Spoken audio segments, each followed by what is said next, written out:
So everyone, welcome back to the podcast. As ever, I am Paul Morrow here on the ops desk, and today we have a special guest. You know, the whole world is melting down about Zohran Mamdani, likely the next mayor of New York City, if you believe the current polling. Well, we have somebody today who can speak far more intimately than most about Zohran, and that is Jake Blumencranz. Jake, a New York State Assemblyman who has worked in the Assembly with Zohran Mamdani up in Albany. And we are going to dig down a little bit on what it's like to have him as a colleague. So first of all, Jake, welcome to the podcast. Thank you so much for having me on. Well, we appreciate you, and we appreciate you being here. I'm going to ask you a blanket question right off the top. What was he like? Well, it's certainly one of those crazy instances where someone, elevates in, it's like when you go to school with somebody and then they become, they become a famous singer or something. But in reality, it's scary to see someone like Zohran, who has run to be in the assembly and has acted as a legislator in the way that he has. He has a track record of raising taxes, a track record of defunding the police, of anti-Semitic rhetoric, of using and inciting violent rhetoric to get his point across, to get his legislation pushed forward. And it is it's a sad day in New York when someone like that can rise to the kind of place he's in right now. He's polling at 40%. There's really not a doubt in my mind that there's a real opposition to him being the prominent candidate in this space. And to be honest with you, I'm not seeing what I'd like to see from the other candidates as far as putting up much of a fight. Yeah. So let's go to a couple of things about it, because, again, you worked with him up there in Albany. For those who don't know, the New York State Assembly is the equivalent of the House of Representatives at the New York State level, essentially, and they pass the laws that are statewide. Now, a little background. Under Governor Cuomo, who ironically now is running against Mamdani, power here shifted to Albany more than it ever had previously, because Cuomo and the mayor of New York, de Blasio, could not get along. And previously, New York City was the tail that wagged the dog.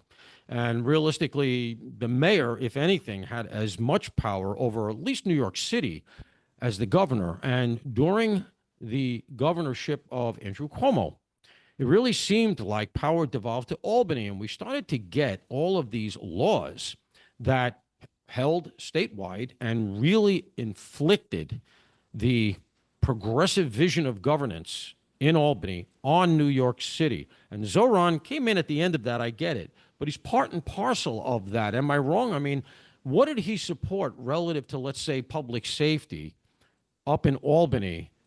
And was there any pushback? It's important to lay the groundwork so people kind of understand the genesis of a Zohran candidate, of someone with that type of ideology. So for the longest time in New York, you had the New York State Assembly, which is typically run by the Democratic Party, and the New York State Senate was usually run by the Republican majority. And around the beginning of the 2010s, that started to devolve. Republicans started to slowly lose seats. Redistricting in 2010 was not great for Republicans. The Obama era was not great for Republicans in New York. And eventually there was a coalition of Democrats who caucused with the Republicans to make sure they can maintain a balanced government in New York. It was like the group of three, right? The gang of four or something? Yeah, the gang of eight. Who ended up being defeated at the hands, ironically, of someone like Andrew Cuomo, who seek to dismantle that partnership. With that being said, a supermajority arriving in the New York State legislature in both houses, and the governor essentially started to handcuff the governor into taking on more radical political agendas, allowing for more radicalized ideas to be a part of the conversation. We're talking the bail reform laws, the discovery reform laws, the criminal justice reforms that have seen sort of a very clear correlation with some of the rise in crime, the unsafe environment that we're seeing in both suburban and urban areas, the rise of gang and organized crime, laws like raise the age, which allow for, and we've seen now a lot of criminal organizations utilizing underage individuals to help commit crimes, knowing because in New York they won't be prosecuted for them. They've used That's right. these laws against the individuals in New York, and it's really been a slippery slope. Now, Now, to be fair, though, Zoran came in kind of at the end of that. so yes, as those policies started to roost, you started to see people trying to push the envelope even more. We Mm, don't just want reforms to the system; we want to break the system down. mm, This group was called the DSA. The mm. DSA started to attack institutional Democrats, take them down one by one.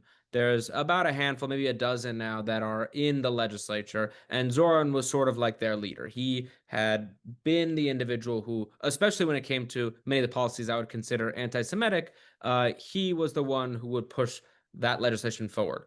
A bill called Not on Our Dime is a perfect example. He brought into a legislature where this was not a part of the conversation, not something people wanted to talk about or people felt comfortable talking about, legislation that would empower the Attorney General of the state of New York to close down charities that supported the state of Israel, that supported the Holy Land of the Jewish people. That could, in its language, if passed, essentially allow the AG to close synagogues or not-for-profits that help Mm. Jewish organizations, people who go and participate in things like BBYO, as people in the Jewish community know, or Birthright. Those are organizations that could be under fire and in the scopes of Zoran as he tried to start to prosecute Jewish community organizations. So that is where we started getting introduced to his radicalized ideas. Of course, there's a lot of rhetoric, but that rhetoric turned into a real candidacy for him. Yeah. So now to be clear, DSA is Democratic Socialists of America. Yep. And look, his animus towards Israel is well documented. I mean, we all know the famous instance now, and you know how it is with this stuff. You need a very pointed example to break through all the political noise. But we all saw that interview where he simply would not decry, globalize the Intifada, despite the fact that he very clearly recognizes, and you can tell from his associations in the past, that he recognized what that means is not this canard that they always play, which is, well, is Zionism and then there's anti-Semitism. And I think that a lot of us who observe this stuff have seen that slippery slope essentially disappear. They've become one and the same. And when he won't decry something like globalize the Intifada, which is the equivalent of saying globalize apartheid or globalize lynching, if you want to take it that far, because Intifada means uprising, and we really know that the context of that means violence. When he says something like that, I think, you got to take him at his word. And I think we really got to think hard about what it's going to mean if he actually is the mayor of New York City with a compliant Albany and a compliant city council here in New York City. Am I wrong? You're absolutely not wrong. The globalize the Intifada comments were the most recent troubling ones. And I think you're going to see him try to start to walk those back because of the pushback he got by not specifically condemning them. And I Right. think that's so important to the Jewish community. And I don't think I can think of another community where they are not allowed to say what they find is offensive to them when they have, I am a Jewish legislator. I am someone who's deeply offended by someone who want to globalize the Intifada. He supports group that want to bring the Intifada from parts of Palestine to parts of Park Slope, right? You've seen them talk about the ways they want to Yeah. bring the fight here. Yeah. What does that mean to certain people? People like Zoran want you to fill in the blanks. To a lot of his supporters, it's a dog whistle. It's a dog Sure. whistle in the Jewish community. This is, it's the same with the DSA. He spoke when he was talking at the DSA. He said he wanted to seize the means of production. Right. Using that Marxist lingo that the everyday New Yorker who cares about how much food is on the table doesn't care about that. But what it does is it empowers a base of people who have these anti-Semitic views, who have these Marxist socialist views, to hear him and say, this guy is one of us. And that is a slippery slope when you have a compliant city council, for sure. Unfortunately, what I thought was going to be the case was an Albany that was going to be resistive to Zoran candidacy after he had won. We'd see, maybe the speaker or some of the more moderate Dems get together and say, we're not going to let this agenda move forward. I Mm. recently was speaking on another program with a moderate Democrat in the Senate, a very powerful one who was in a Trump plus 12 district. And he's saying, what's wrong with his platform? You don't like his platform? What's wrong with you? Which blew my mind because this is a guy who now has to sit here. I thought he'd have to justify it, not Mm. support it, but he was openly and ardently supporting what has, in my mind, become the new Democratic platform here in New York, which is a very much so more socialist one than it was the day before he won. They're afraid of him, is really what it is. They're That's afraid what of it him, is. and they're afraid of the wave of his The supporters that DSA go is against where the him in a primary. that's where the energy is. That's where the small donors are. They get the matching funds, at least here in New York for mayor. And all of a sudden, it normalizes, not even legitimizes, it normalizes him. And I would argue that, if you look deep enough, you're going to find some really troubling stuff because we've only started scraping at the surface. You've seen things where the people around him have literally used the term jihad relative to the mission of government and the DSA. These are people that he was quite willing to deal with. He's got people adjacent to him that have stone Hamas connections, the Odeh family. I did 15 years of counterterrorism. I know that world very well. The Odeh family is notorious in the Hamas Islamic Jihad area. He's got connects to that stuff. He doesn't seem to be compelled, he doesn't feel compelled to explain them away at all. In fact, he gets self-righteous about it. And, Jake, I got to tell you, there's going to be the difference in our ages. But, you know, I was here for 9/11, worked Ground Zero a lot. I'm still okay, thank God. He's going to be here as the mayor, if it indeed goes the way it looks like it's going to go, for the 25th anniversary of 9/11. Next year's the 25th anniversary. There's going to be a lot of stuff that commemorates. There's going to be, I'm sure, ceremonies down. I'm sure Donald Trump will come to town, etc. This jihadi apologist is going to be the one that we put in office. What the hell is wrong with this city? So let me ask you a question against that background. Can anything be done? Is there anything in Albany going on, which is, as I said, going to impact here in the city much more than it ever did? Is there any possibility of an awakening up there? We got any allies? Well, me for one, I for one, I'm counting you as on the side of the good guys here. I tend to I enjoy your question because it's one I've been asking for a long time. One that I ask as a Republican in a Democrat controlled world, which is, what are we saying? What did Zoran say that empowered and emboldened so many people who've never voted before to come out and vote for someone who wasn't a traditional candidate? Right. In the world of New York politics, we as Republicans have to be doing the same thing. I think you have to look at how Republicans in New York in the last 30 years, now is the look back period to find ones that have won statewide. How did they do it? They ran to the middle. They didn't choose a national conversation and stick to it. They had very unique fusion candidacies that were based in reaching a middle that you can find anybody in the middle class, anybody who's hardworking, anybody who's looking to make sure we live in a great state could get behind. Right. Unfortunately, I think politics have gotten so divided, it's very difficult as a Republican or a Democrat to be that guy in the middle and be that guy who is providing and presenting a solution for a future that has more hope, that has newer and fresher politics and policies that make people feel like there's a better New York ahead of them. You ask if there's allies, if there's hope.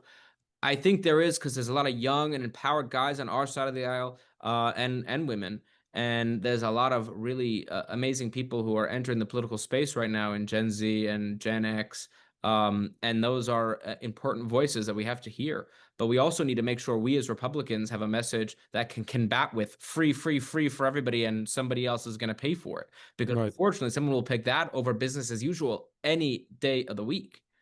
And it goes to real historical illiteracy because communism slash, so he's a communist. I don't care what anybody says. I'm not going to mince words.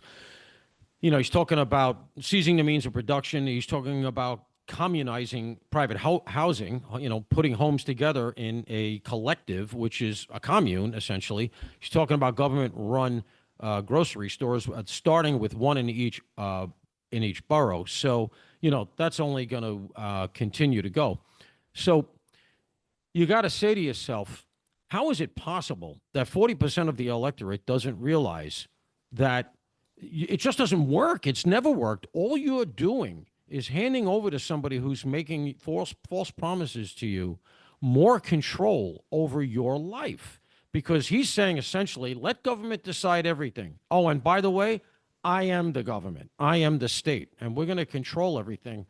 And to me, it goes to the failures in the schools. And so I think that message just doesn't get out. And what really troubles me is he's talking about Jamal Bowman, who is one of the more reprehensible members of the, Chancellor. yeah, and this guy now he's talking about as being a New York City school chancellor. And I really do feel like it goes back to the teachers union and the fact that our kids are growing up here across the country, because a lot of these people are transplants, completely uneducated. Here's where I'm going. We're going to get them for 4 years if it goes the way it looks like it's going to go. And unfortunately, it does look that way. Right now, as I said on the air yesterday, we have a thunderdome of egos. Nobody wants to drop out. If we have one candidate, he's beatable. But I don't see Sliwa, Adams, or Cuomo going anywhere. All right. We get them for 4 years. Do we learn in those 4 years? Does it bottom out? And if it does, because I think it will, I think the banks are going to flee to Florida. If that happens, the Republican Party has to be ready to jump on that. Where the hell is the Republican Party in New York State and New York City? I've never seen such a moribund organization. I mean, I love Curtis. I know him a bit, full disclosure. But it's like the third time he's run. Where is the energy in the Republican Party in New York State? Can it come back? And I'll be frank with you, to not to answer your question with a question, but we're talking about how do we have a fresh new platform, one that inspires and has individuals who haven't participated in politics to join politics on the Right, Republican Party side.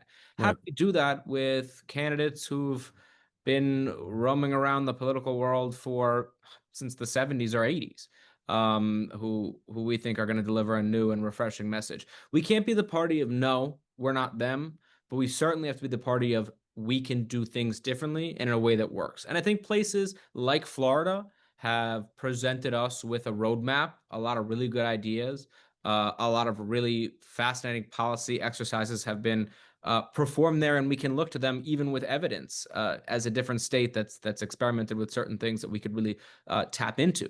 But what we don't have here is a lot of the infrastructure and funding. But frankly, when you don't win elections in a place like New York City, I'm in Nassau County, we have now hold every town, every city, and the county level government here for the first time in, I think, ever. Ages. Yeah, For yeah, a very, very, very long time. yeah. So we're winning towns and cities out here that we never have because people who are sick of the city are Right. moving out here, who are paying attention, who know how policies who directly impact you are caused by people who mean what they say and say what they mean when they say they're going to seize the means of production. They say they're going to shut down businesses and open government-run businesses, and know that business is best at running business, and that government is not so great at governing, especially in a state like New York.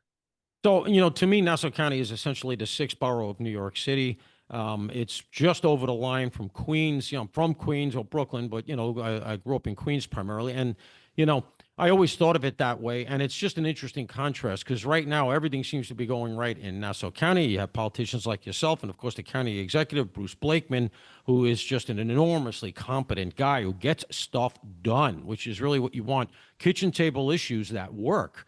So, can we rebuild? I'm gonna harp on this. I think that the Republican Party in New York State and New York City has just really gone moribund. It just really is the Walking Dead. You see anybody out there?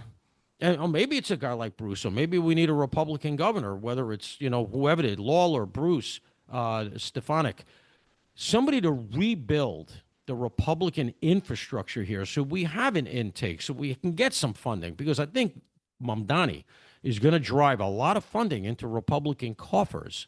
Are we not in an inflection point here? Well, maybe we can build an apparatus so it's not a given that we're a blue state from now until the place falls apart.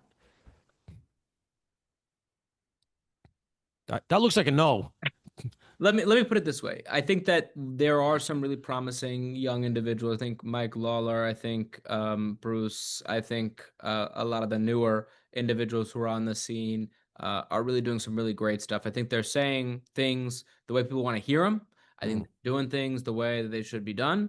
And I think that they are taking pragmatic and dogmatic solutions-oriented policies to the forefront of the conversation, which is not hopey, dreamy, everything's going to be free and we're going to just tax these people an extra 2% and we swear they're not going to leave, and it's not going to lead to regressive taxes that are going to hurt individuals, especially in communities that need help the most. I think that we need to show, like I said, a more inspirational message, and I think we really need to start pushing back and using facts to fight against what is, there's a historical playbook to a Zoran Mamdani. There is a historical playbook to the populist, to the socialist populist candidate who runs and then has to answer to a constituency. The seizing the means of production, the Marxist rhetoric, the using anti-Semitism and Jews as a scapegoat, this is not new. This is old, historical, written in time, and you can use history to show how you can defeat it. The question is will the party unify in a time of division to create a new message that can work in an era and in a place like New York? New York has a highly educated electorate. It has a very swingy electorate in many of the areas that we need to maintain and then win many blue areas. So to have a message that works there, we really need to be concise, consistent, and work together to maybe not always match national energy, but to work to make things more affordable. Do you see any hope over the next couple of years that we get any aspect of Albany back? The governorship, the House, or the Senate? I think our best prospect is in the Senate. We're not that many seats behind, and the math works the best in the Senate compared to the Assembly or in a gubernatorial race. With that being said, you never know with a flashpoint with someone like Zoran that could potentially change the numbers in the state or the dynamics of who lives in and out of the city could very well change how these elections work. But I'll tell you one thing, every time the Democrats feel threatened in Albany when it comes to elections, they change the law. They change election law Right. an awful lot, especially every decade or so when the maps are redrawn. They Yeah. move them in their favor. The gerrymandering, the realignments, the removal of the ability for us to fight in courts of our choosing, but in courts of their choosing. It's all realigning the system to make sure that power can be kept for good.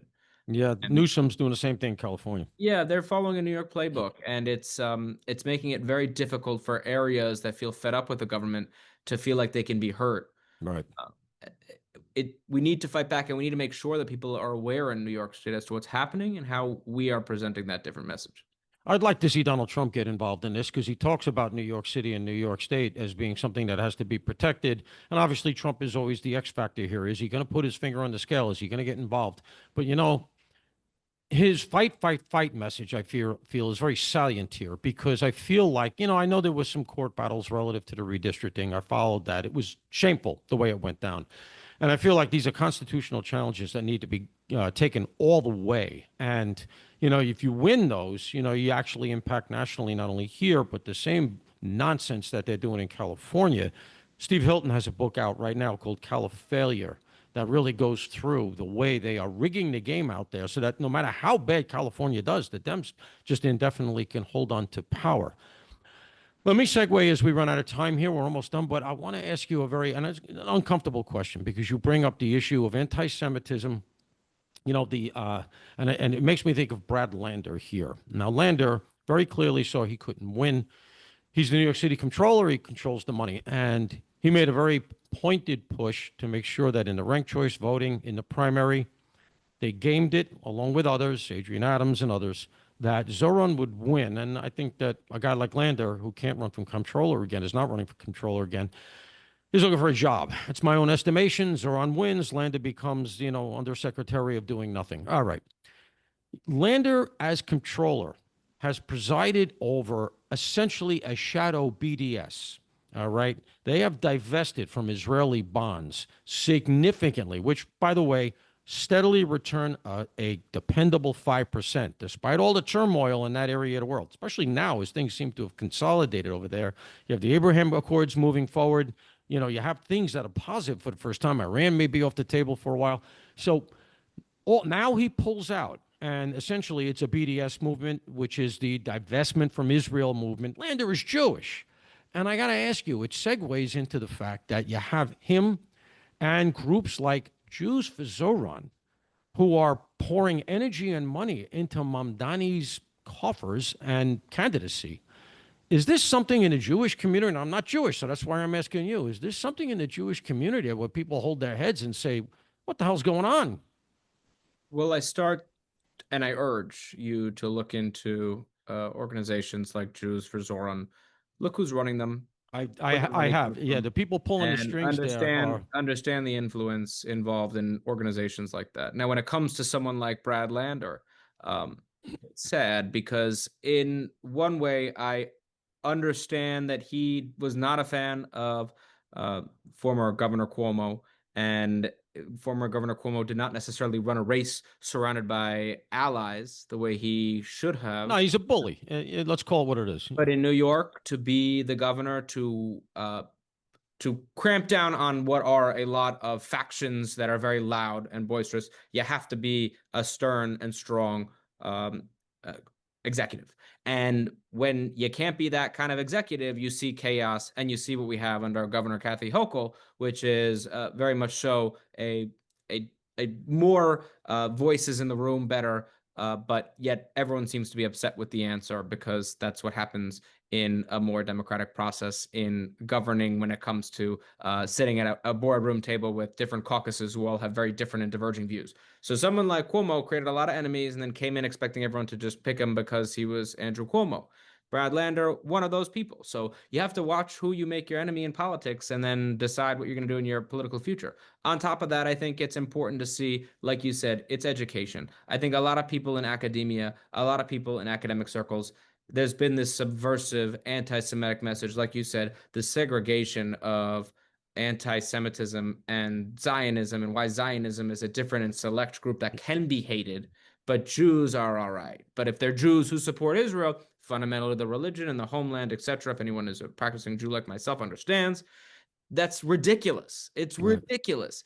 And a lot of these individuals who aren't practicing or don't really take time to understand the faith or what these messages really mean or what these groups really stand for, it's kind of on them. And I think history will tell, but it is sad to see. I just hope they learn that lesson here because, and let me clarify for the audience, what what Jake is talking about relative to Brad Lander and Jews for Israel in terms of who's running it is a guy named Roy Singham, who is American born, who lives in Shanghai and through family members of his own is funding all kinds of stuff, which is stone Marxist here in America. And from where I sit, when you couple Roy Singham's influence through his relatives in the various PACs that he has control over. Add to that the fact that Mamdani was the TikTok candidate. And both sides of the aisle here in America are more than willing to admit that TikTok is a Chinese influence operation. TikTok in America looks very different from the way it looks in China. I am not alleging, I want to be clear, I'm not alleging that Mamdani is a PRC asset, all right, that the Chinese Communist Party is pulling his strings directly. Not alleging that, but what I am alleging is that there are a lot of people pushing rhetoric and pushing influence here that is more aligned with Beijing than with Washington. And so, can we be shocked that a communist is on the verge of taking control of the country's most important city, maybe the West's most important city? Before we go out, having laid that out, I want to ask you one last question, and I'm going to put you on the spot. Who has the best chance to beat him in the New York City mayor's race? And I know you don't live here, but putting on your political pragmatism hat, who has the best shot? I'd say probably current Mayor Adams could potentially run a competitive race. It's all about coalition building, and I'm looking to see who's building the most coalitions, who's garnishing the most support, and who has the most viable race. But right now, it is if the three of them don't cooperate to see who's going to compete against him, it's going to be a tough race for anybody. Is Mamdani our next mayor here? I can't speak. And New York has a nasty habit of picking its candidate days before the election. They did it with de Blasio. They did it just now with Mr. Mamdani, and they'll continue to change their minds as the elections go on. So never say never, but I definitely think that we definitely need to see a more succinct resistance if we don't want to see a Mayor Mamdani. We have any hope for New York State going forward? Are you optimistic? I'm always optimistic because this is the greatest state in America, and it is a wonderful place to live. We just have a lot of really crazy politicians. Yeah, we do. And, Jake's right, folks. If you don't know, if you're not from New York, I know a lot of our audience is not. But New York State has it all, man. We even have our own oil if we wanted to frack it upstate. You go upstate, it's absolutely beautiful. Of course, you got New York City, you got beaches that's some of the best in the world on Long Island. I could go on and on. New York is New York for a reason, and we're destroying it. But I want to say this I have a feeling Jake Blumencranz is going to be a name we're going to hear going forward. If you lived in New York, I would say Blumencranz for mayor right now. Get that going. But unfortunately, you're in Nassau County, and it doesn't help us poor sod city dwellers here. Yeah, well, But you can always come move out here to Nassau, but I appreciate the kind words, and we are fighting back, and we will continue to fight back, and we'll continue to build a coalition that can resist here in New York. well, we're counting on you, man, because we need you. Because I'm here, along with so many others, looking at Albany, looking at New York City Hall, and saying, God, guys, you're killing the golden goose. It was going so good under Bloomberg, under Ray Kelly, even Bill Bratton. And they're just dismantling was a renaissance here in New York State and New York City. Well, listen, we're out of time. Folks, I want to thank right off the bat here Jake Blumencranz for being here today. A really interesting and erudite discussion. He's a sharp guy, and I think it's a name you're definitely going to be hearing going forward. So, Jake, thanks very much. Hopefully, you'll come back and see us sometime. Thank you. Absolutely. Can't Best wait. of luck. Best of luck in your career, and we'll see you again. Folks, that's going to do it for us. We are the Ops Desk Podcast, and all of you out there, please stay safe.